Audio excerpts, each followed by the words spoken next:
my name is Sarah, and today I'm here to share my September reading wrap-up.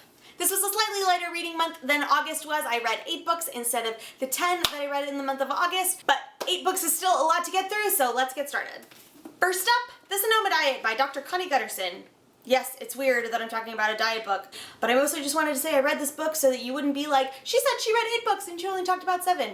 So, yeah, it's a diet book. What else are you gonna say? Up next, The Two Towers and the Return of the King by J.R.R. Tolkien. As you might have guessed, since I read The Hobbit and The Fellowship of the Ring in August, I continued with The Two Towers and Return of the King at the beginning of this month.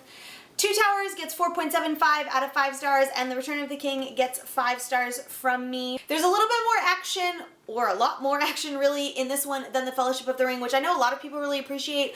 I don't mind it, but it's not my absolute favorite just because there's just so much like fighting and slashing and stabbing and things, and it gets a little bit overwhelming for me at times, and I'm much more of a slow-paced dialogue description kind of person, and so for that reason I like Fellowship better than I like The Two Towers, but I do still really love this book, especially because this book introduces 3 of my absolute favorite characters in the series: Treebeard, Éowyn, and Faramir. So Return of the King, I adore it. Aside from Harry Potter and the Deathly Hallows, it is my absolute favorite ending to a series, for a lot of reasons. One is that it wraps the series up so well, and I feel like a lot of trilogies that I've read recently don't do that particularly well. They start off pretty strong, the middle book's kind of okay, and then the third book just kind of disappoints, and so they go downhill and they just don't finish the story in a satisfying way, and that is not what happens in Return of the King. Like, Return of the King is just, it's the perfect ending to this story. Basically, I just love this whole series. Like, if you have not read it,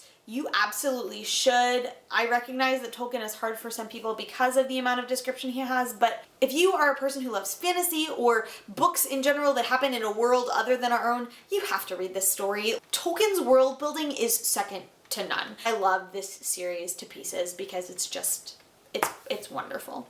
So you should go read it right now if you haven't already.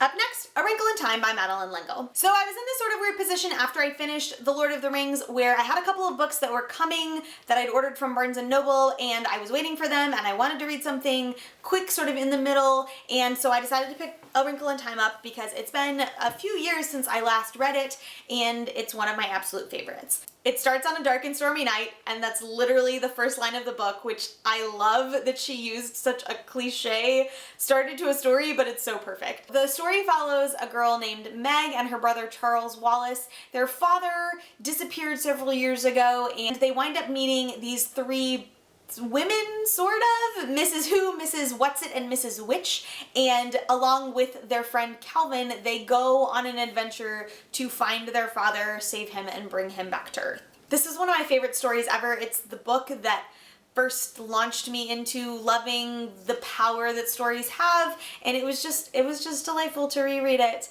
And since I just started rereading this, and if you watched my September haul video, you know that I bought the rest of the series in a different cover, so I will probably be rereading the rest of the series in preparation for reading An Acceptable Time in the months to come. Up next, Isla and the Happily Ever After by Stephanie Perkins. If you watched my September haul video, you know this is one of the books that I bought this month. It is the 3rd book in the Anne and the French Kiss series. The first ones are Anne and the French Kiss and Lola and the Boy Next Door, both of which I read last summer, and I had to wait until this year to pick up Isla because it was not released in paperback until August. I know you're probably sitting there going, why the heck is she pronouncing this name Isla? It totally looks like Isla, and I've been pronouncing it Isla for the last year, but they explain in the book that the reason her name is Isla specifically is because she and all of her sisters were named after the places they were conceived, which is weird and kind of gross, I know, but that's how it is, and she was conceived on Prince Edward Island, so her name is Isla.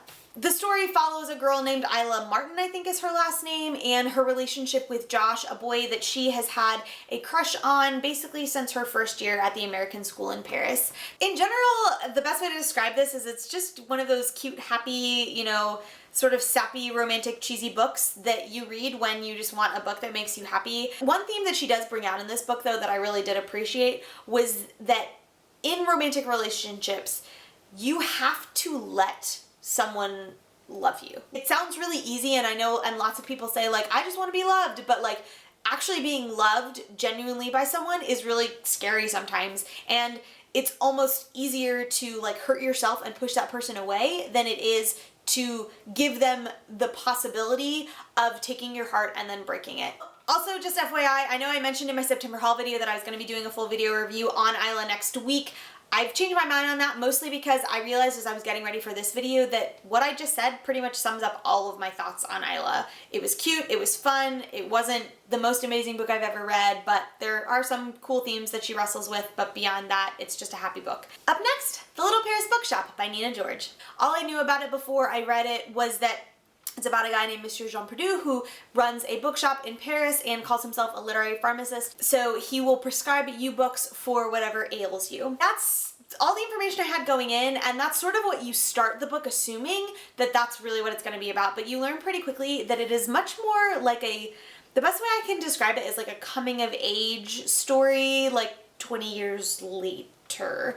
Other than that, all I'm going to say about it for now is that I gave it 4.5 out of 5 stars, and I will be doing a full review on this on Tuesday, so be sure to check back then for more of my thoughts. Up next, A Circle of Quiet by Madeleine L'Engle. This is the only nonfiction book that I read this month, and it's one that I read very slowly. I started it around the 13th of August, so it took me about 6 weeks to get through because I just finished it on the 28th or the 29th of this month, and I mean, it really is one of those books that just begs to be read slowly and to be savored and to be pondered over. It is the first book in the Crosswicks Journals series, which is a set of 4 books that are basically like memoirs that Madeleine L'Engle wrote.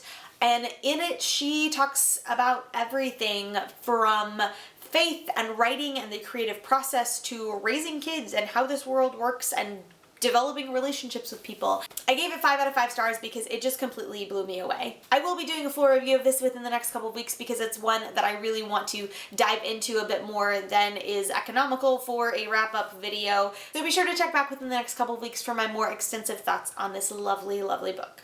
And finally, The Merchant of Death by DJ McHale. This is the first book in the Pendragon series, which was recommended to me by one of my nearest and dearest friends. She likened it to her Harry Potter in the sense that, well, like a lot of people grew up with Harry Potter, they started reading the series around 10 or 11 and really grew up with him and Ron and Hermione and the rest of the gang. She had the same experience with this series. It starts when the main character is 14 years old, and she started reading it around that same time and really grew up with him as she progressed through the series. The story follows a kid named Bobby Pendragon. He's a 14-year-old all-American sports star, everyone loves him kind of person. One day his Uncle Press shows up and is sort of cryptic and is like, hey dude, we gotta go, some people need our help.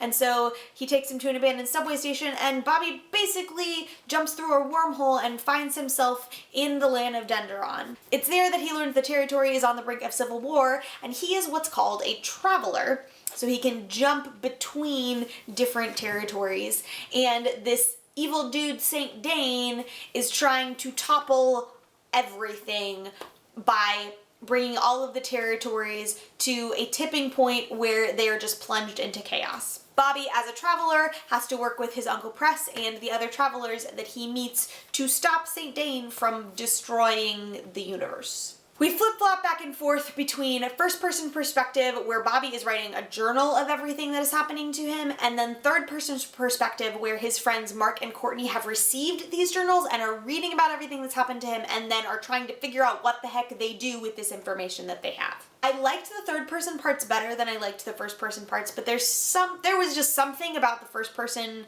narrative of everything that was happening to Bobby that I just didn't connect to, and considering that like 90% of the action happens in those first-person narrative parts, it's kind of important that you connect to that section of the story. So I'm really hoping that it improves as the series goes along. I wound up giving the book 3 out of 5 stars because I liked it, but there really wasn't anything that wowed me about it. I find the story intriguing so far, and I'm certainly curious to see how the story progresses and improves. And I will definitely take her advice and give it another couple of books before I say yay or nay. So here you have it, friends, the 8 books that I read in the month of September. I hope you enjoyed hearing my thoughts on everything that I read this month. I would love to hear your thoughts and opinions on them, especially if you've read any of the books that I talked about, particularly if you have read the Pendragon series. One of the things that my friend said about the series is that she really wishes that more people read and knew about it, and so I would love to hear if any of you guys are familiar with it and or have read it. Thank you so much for watching. I hope you enjoyed this video, and I will see you next time. Bye! It's officially October. I am super excited because October is my favorite month of the year. It is when fall actually starts to feel like fall and we get to pull out the boots and the scarves and the sweaters and it's just delightful and wonderful and I am super excited that it is here.